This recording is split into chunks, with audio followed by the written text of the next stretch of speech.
Welcome back to another video. I recently discovered something in Ableton Live when you're exporting individual tracks as MP3. I always wondered what's happening because I sent out melody loops to a friend so he can make drums, and he always said it's weird.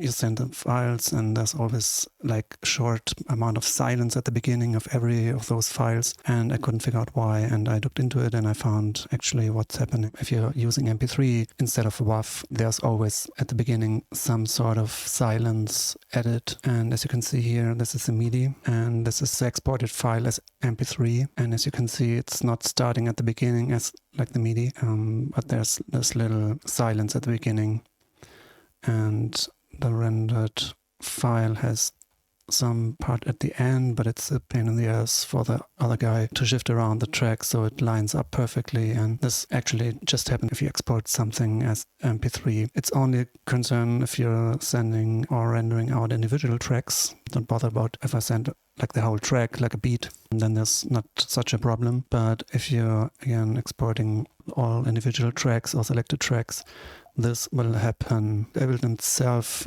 talks about it on their homepage, exporting MP3 files. Note that lame, iTunes, QuickTime, etc. all at varying amounts of padding. And this padding is this sort of added silence at the beginning. And if you export it as a WAV, those are the same MIDI tracks exported as WAV. And as you can see, those are starting perfectly at the beginning. This is the Omnisphere.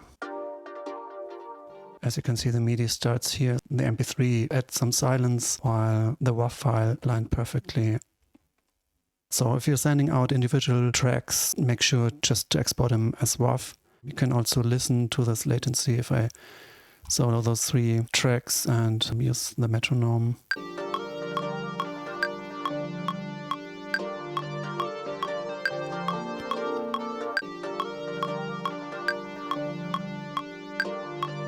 It's just not in perfect sync while the WAV